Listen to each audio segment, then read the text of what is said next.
Muy bien, el ex defensor del pueblo y ex ministro del Interior, Walter Albán, está con nosotros porque él tiene una posición muy clara respecto a lo que ha dispuesto la Corte Interamericana de Derechos Humanos. Estamos hablando de esta exhortación, más que una exhortación, de una disposición para que el Congreso de la República archive cualquier proceso contra los magistrados del Tribunal Constitucional. 4 magistrados que habían sido emplazados. Bienvenido, gracias por estar con nosotros. Gracias, Mavila, buenas noches. ¿Por qué habría que hacerle caso a la Corte Interamericana de Derechos Humanos a rajatabla y no pedirle una aclaración o quizá una explicación mayor, sobre todo cuando se defienden los congresistas y dicen nosotros no estamos sujetos a mandato imperativo? Es decir, es una corte internacional, pero esto ya parece una invasión a la soberanía. Bueno, ahí pues hay una serie de equívocos, ¿no? Lo primero que hay que entender es que así como en un partido de fútbol las reglas se respetan y si el árbitro decide algo, aunque muchos estén en desacuerdo, tienen que respetarlo. Si la Federación Interamericana de Fútbol, Internacional de Fútbol decide algo, por mucho que haya desacuerdo con eso, hay que respetarlo. O sea, en la comunidad internacional no es serio que un país que ha asumido compromisos en ejercicio de su propia soberanía, porque así ha ocurrido, el Perú en ejercicio soberano, como lo han hecho los demás estados de la región, reconoce la convención, o sea, suscribe la convención y se compromete a respetar eso, y eso obliga al Estado peruano, sin excepciones. Por supuesto, entonces, el Congreso también está. Ahora, con la Corte, el sentimiento que hay en el país es un sentimiento de contradicción, ¿correcto? Estamos revisando la cronología, por ejemplo, de los fallos más cuestionados por la población de la Corte y encontramos 3 ejemplos claros. Vamos a ver el primero que vimos en una cronología que ha publicado incluso hoy el diario El Comercio. Lo que ocurrió el 2 de diciembre de 2004. El Tribunal de San José emite una sentencia que indica que el Estado violó los derechos humanos del emeritista Lori Berenson y se obligó a que se le pague una reparación civil. Esto, por ejemplo, si bien se acata, no cae bien, ¿no? No cae bien porque Lori Berenson ya sabemos que fue una mujer que tenía los planos del Congreso y pretendía atentar contra el Palacio Legislativo. Pero ahí habría que aclarar, perdóname, Mavila, sí, es que lo principal que reclamaba Lori Berenson era que el proceso al que había sido sometido el Poder Judicial en el Perú era nulo porque ella alegaba de que no se habían respetado las garantías del debido proceso y eso la Corte no se lo concedió. Eso no fue concedido precisamente porque... Pero igual le tuvimos que pagar. Perdón, eso yo creo que es un tema distinto porque se trataba de otros hechos que ella también había alegado en su caso y que sí, aparentemente, había responsabilidad del Estado peruano. Pero ahora, lo importante aquí es reconocer que las instancias internacionales no funcionan a partir de sesgos ideológicos, de parcializarse con alguien o de tener algún tipo de simpatía por otro.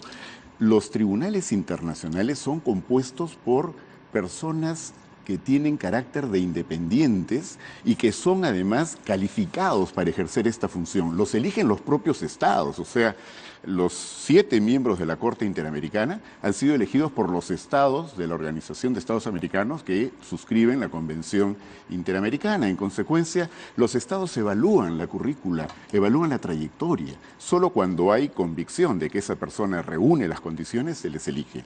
Y entonces, todo tribunal, cuando toma una decisión, siempre hay quienes están contentos y quienes van a estar en contra. Lo que es inadmisible es que un Estado constitucional de derecho se pueda poner en el plan de decir... ¿Y usted me está hablando con objetividad o con subjetividad?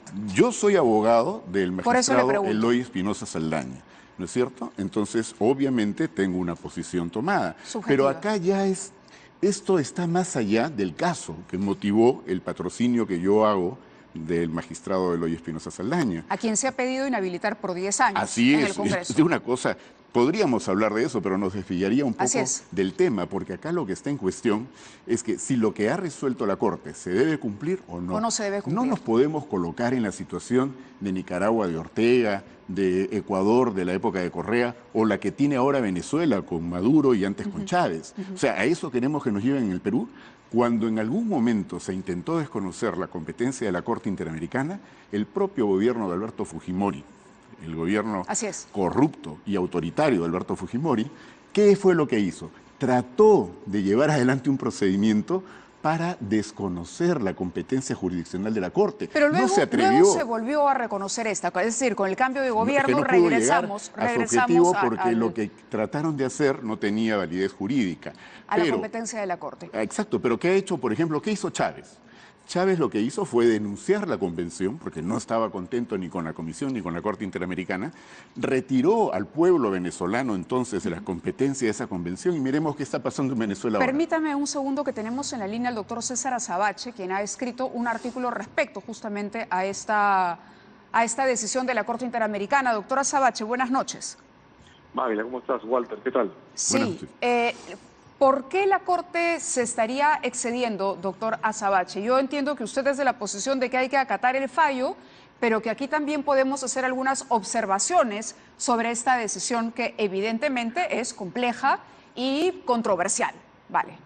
Sí, yo creo que nos está costando mucho a todos esto. Voy con Walter, estoy de acuerdo con él en punto de que los fallos de la Corte hay que respetarlos. Creo, sin embargo, y esto es una distancia amigable, que respetar los fallos de la Corte no significa necesariamente no obtener cierto margen de actuación que nos permita al mismo tiempo equilibrar las condiciones en las que dentro del Perú se está discutiendo este asunto. Yo creo que tenemos que romper ese eje en el que las opciones son salirse de la Corte o acatar inmediatamente sus fallos sin ninguna deliberación interna. Creo, en lo personal, que debemos llegar a abril de este año, fecha que la Corte ha puesto para rendir informe sobre el estado de este caso, en condiciones institucionales distintas, en condiciones que permitan al mismo tiempo ratificar, la propia declaración ratifica, que el sometimiento del Estado peruano a la jurisdicción de la Corte es indiscutible. Francisco Tudela incluso ha dicho hace algunas semanas que en efecto es imposible salirse del sistema interamericano en este momento. Creo, al otro extremo, que también el Congreso tiene que renunciar a esta innecesaria persecución de jueces con una aplicación que no corresponde a las reglas del prevaricato. Y en el camino, creo también que el Tribunal Constitucional tiene que reconocer que la historia sobre este recuento de votos tiene una serie de capítulos inapropiados que comienzan en el propio junio del 2013. La pregunta concreta es, ¿se ha adelantado la Corte con esta decisión cuando todavía no hemos zanjado el tema internamente? Yo creo que la Corte ha hecho algo con este caso que jamás había hecho, que es violar las reglas de su propio equilibrio. ¿De qué manera? Concretamente, por favor, sí. Muy brevemente. La Corte interactúa con el Ejecutivo, que representa al Perú ante ella. El Ejecutivo tiene que explicar a la Corte cómo se va a cumplir esta sentencia. Y el Ejecutivo no está en posición de ordenarle al Congreso qué hacer, porque en el derecho interno los congresistas son, en efecto, libres de todo mandato imperativo. Entonces, el estándar que la Corte ha usado, que es la primera vez en su historia que lo intenta, no puede funcionar en el derecho interno.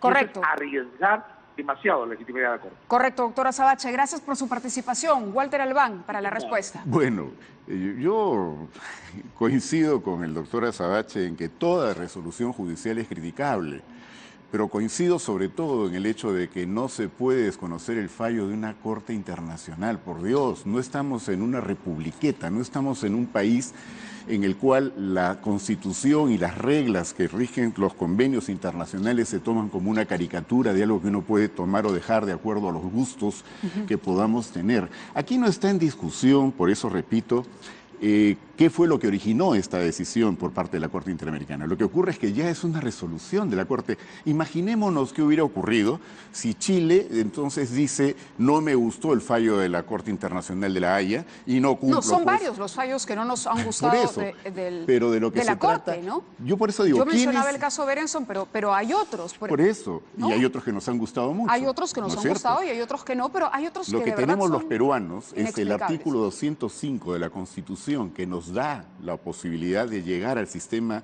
a un sistema supranacional, jurisdiccional, de protección de nuestros derechos cuando sentimos que estos han sido atropellados en el país. A ver, pero ¿cómo le decimos a la gente que la Corte protege los derechos cuando ocurre lo siguiente? Vamos con los otros pictures de estas decisiones polémicas de la Corte. 28 de febrero del año 2008, la Corte Interamericana ordena indemnizar al senderista Atilio Caguana, herido durante el motín en el penal Castro Castro en 1992. Caguana era cabecilla político de Artemio, fue recapturado en el 2017. Y el siguiente picture para terminar con este recuento, por favor. El 29 de junio de 2015, la Corte Interamericana encuentra responsable al Estado por la violación del derecho a la vida de Eduardo Crustito, uno de los 14 marretistas que tomaron la embajada de Japón en 1996. Es decir, la Corte dice que el Estado es responsable por la violación del derecho a la vida, pero este señor Tito y estos emertistas también pusieron en peligro la vida de sus rehenes. Entonces, ¿cómo hacer que sea coherente? A ver,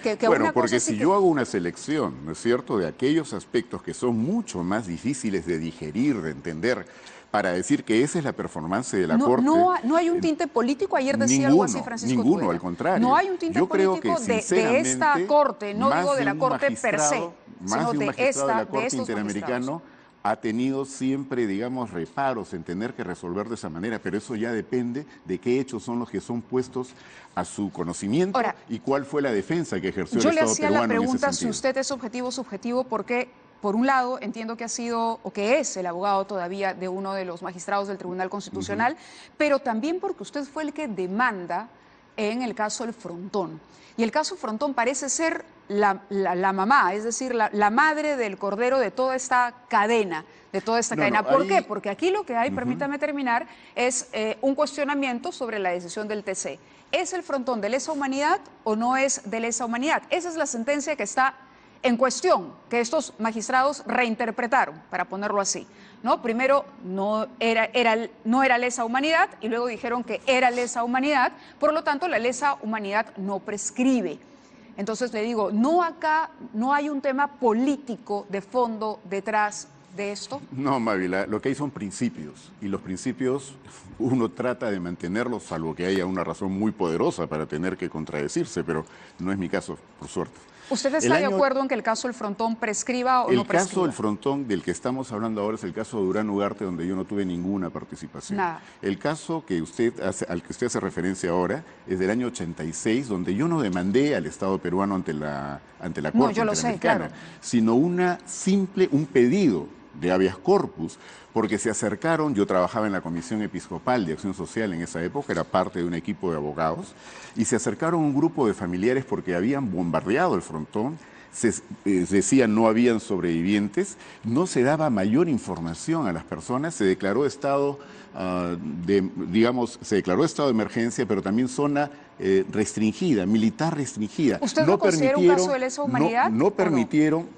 Yo creo que ya hay suficientes elementos para que eso se hubiera considerado de lesa humanidad. Pero perdóname no me pongo a calificarlo de esa forma porque es un término internacional que no estaba en ese momento considerado en la legislación peruana. Y esto significa extender el proceso. Nosotros lo único que pedimos fue que se informe a los familiares, porque nos parecía que independientemente de que se pudiera sospechar o incluso tener la convicción de que quienes estaban ahí recluidos eran terroristas, no podían tratarlos como animales, no podían actuar de la forma como actuó en ese momento el Estado peruano. Me avisan que está el almirante Gianpietri también en la línea telefónica, que tiene algo que decir respecto a este tema, esta decisión. Simplemente, almirante Gianpietri, buenas noches.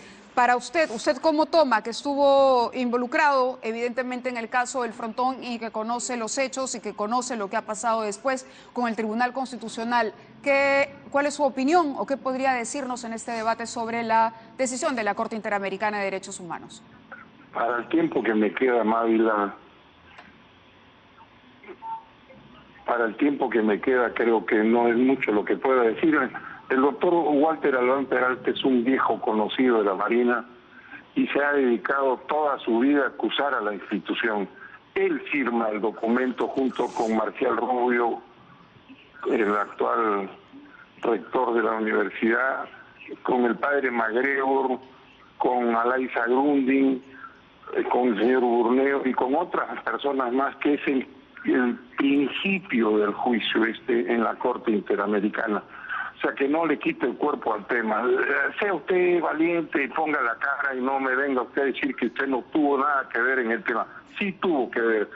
Y este proceso que tiene tantos años dando la vuelta, porque vamos en el año número 33, el otro día el señor Carlos Rivera Paz, que es otro de los que nos persigue permanentemente, dijo ante la comisión, ante el juzgado, que podría durar de 7 a 8 años más. Imagínese un juicio en un país cualquiera que dure 40 años y la gente sentada esperando que lo acuse. Correcto. Yo creo que esto no es justo y creo que cada cual debe asumir su responsabilidad. Yo asumo la mía hasta donde me llega la responsabilidad, pero no me digan ahora de que no están defendiendo. Este es un caso totalmente político. Correcto, almirante. Grupos de izquierda que nos quieren golpear y quieren meter a la chiquita esta que han matado, le quieren poner cadena perpetua. Y a nosotros también nos quieren poner cadena perpetua. ¿Cuál es el delito de la Fuerza Armada que ha hecho el esfuerzo por luchar por el Perú? Muy bien, ¿Cuál es almirante. el delito? Sí, muchas gracias, almirante, por su pronunciamiento esta noche. Seguramente tendremos más adelante oportunidad de profundizar. Palabras de Walter. A ver, al almirante tendré en algún momento que volverle a explicar lo que le he dicho varias veces. En primer lugar, yo lo que estoy haciendo es aclarar que el caso que ahora se discute tiene que ver con otro caso del Frontón, Durán Ugarte, no con el caso de los marinos. Originalmente promovimos desde la Comisión Episcopal de Acción Social, respecto del cual efectivamente me enorgullezco de haber presentado el caso ante la Comisión Interamericana, porque ¿qué fue lo que ocurrió acá? Como habían declarado zona militar restringida, no le permitieron el ingreso a los fiscales, no permitieron el ingreso a los jueces, no se pudo investigar nada, los cadáveres los enterraron clandestinamente. Frente a una barbaridad de esa naturaleza, no quedaba otra en ese momento que llevar el caso hasta su última instancia, el habeas corpus, y recurrir, como dice la Constitución, a la Comisión Interamericana. Era la Comisión la que tenía que decidir si esto lo llevaba o no a la Corte.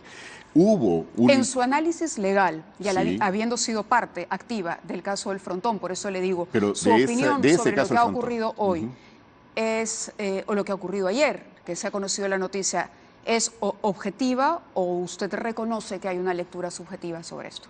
De mi parte, así es, hay una lectura profesional y de principios, porque yo lo que quiero señalar, me enorgullezco de haber firmado esa denuncia al lado del padre de gente como el padre MacGregor, del doctor Marcial Rubio. Yo me enorgullezco de eso.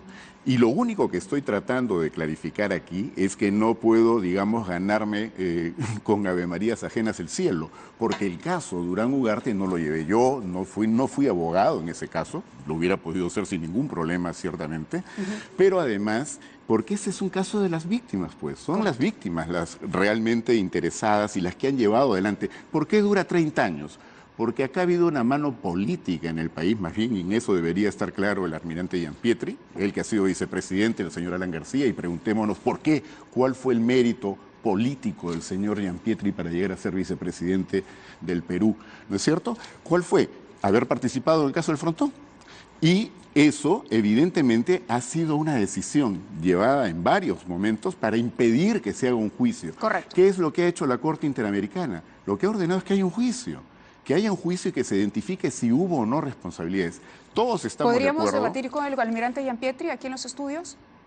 Sí, por supuesto. ¿Sí? Yo he hablado con él fuera de estudios cantidad de veces y Genial. veo que cambia de opinión con mucha frecuencia. Entonces, lo invito a continuar también. ese debate en una próxima oportunidad. ¿Cómo no? Muchísimas Pero gracias. quisiera terminar solo señalando que lo que acá está en cuestión ya no es, digamos, si el caso del Frontón, si el caso... Es la palabra de un gobierno que suscribe un convenio Así es, o sea, un país serio, un país como el Perú no puede ponerse a nivel de una republiqueta y comenzar a tratar de hacer tinterilladas para decir yo no cumplo, o sea, se acata pero no se cumple, volvemos al virreinato entonces, ¿no es cierto? Queda claro, doctor Albán, muchísimas gracias por haber estado con nosotros.